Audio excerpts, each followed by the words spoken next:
racontent n'importe quoi. Jugez-les par leurs actes.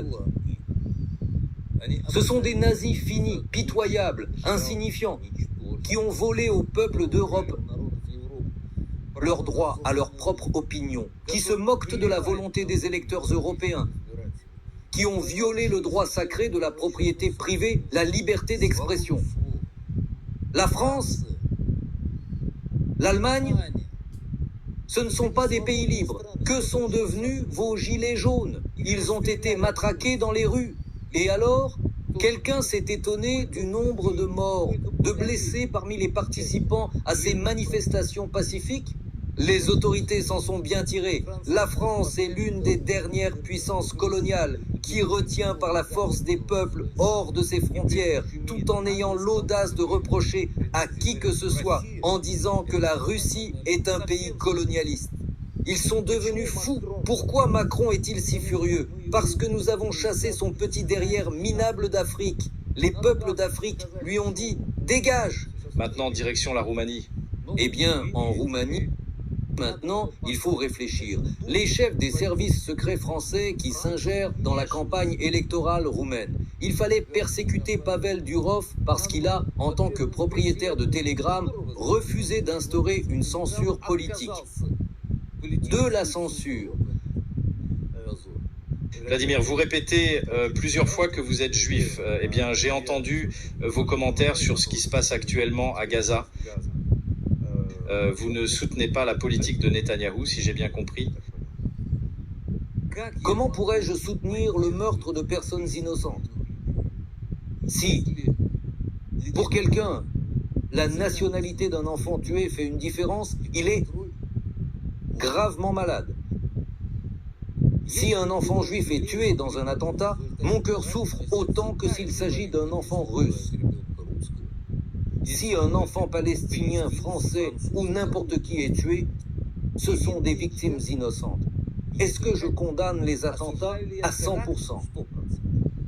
Est-ce que je considère ce qui s'est passé en octobre comme criminel?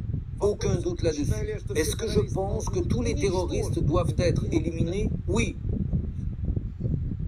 Est-ce que je pense que les otages doivent être libérés? Sans l'ombre d'un doute. Mais au cours de l'opération militaire, plus de 50 000 habitants de Gaza ont été tués. Pendant toute la durée de l'opération militaire spéciale, les chiffres officiels des civils tués, y compris dans les territoires de la Nouvelle-Russie, sont inférieurs à 14 000 hors militaires. C'est la seule guerre au monde où le nombre de civils tués est inférieur à celui des militaires. Et c'est la guerre Russie-OTAN, car elle se déroule en Ukraine, mais contre l'OTAN.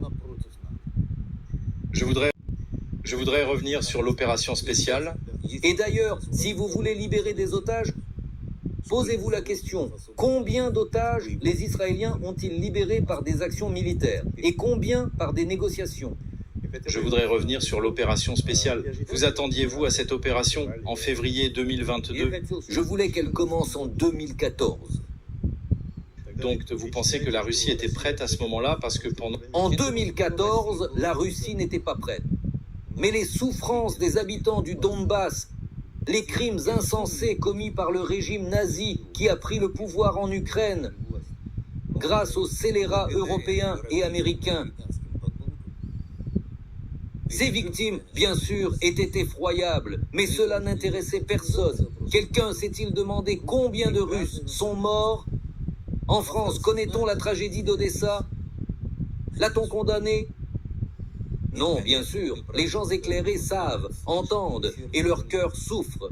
Mais les autorités françaises se taisent toujours. Quand Macron, se délectant de son esprit sous les caméras de télévision, dit « Vladimir, où ton juriste a-t-il étudié ?» Contrairement à Macron, Poutine est lui-même juriste. Que pensez-vous de Macron? En tant que politique, parlons-en. Le mot merde n'est probablement pas un beau mot en français. Pas du tout. Je dirais ceci, j'ai connu des hommes de sa taille qui étaient grands, bien que tyrans, et qui ont laissé derrière eux un code de grande victoire, mais aussi une France épuisée, dévastée, avec une génération d'hommes décimés, mais ils sont entrés dans l'histoire. D'ailleurs, eux aussi aimaient les femmes plus âgées, mais jamais cela n'allait jusqu'à des gifles publiques. Bien que Bonaparte ait imploré le pardon de Joséphine à la porte de sa chambre, Macron, lui, n'est rien. Ni Napoléon, ni De Gaulle, loin, très loin de Gaulle. C'est un homme qui a transformé la France en risée. Quand je vous... Derrière Macron, qu'y a-t-il? Enfin, au moins en France, il y a des élections directes. Bien que, lorsque le vote des partis a eu lieu, le choix du peuple a été volé. On a nommé un Premier ministre et des dirigeants sans aucune majorité. En Allemagne, il n'y a même pas d'élection directe. Et si l'on parle de la structure répugnante de l'Union européenne, qui a élu ces gens? Qui a choisi Ursula von der Leyen, célèbre pour avoir volé des sommes phénoménales sur les vaccins? Et personne ne pose la question. Vous dites que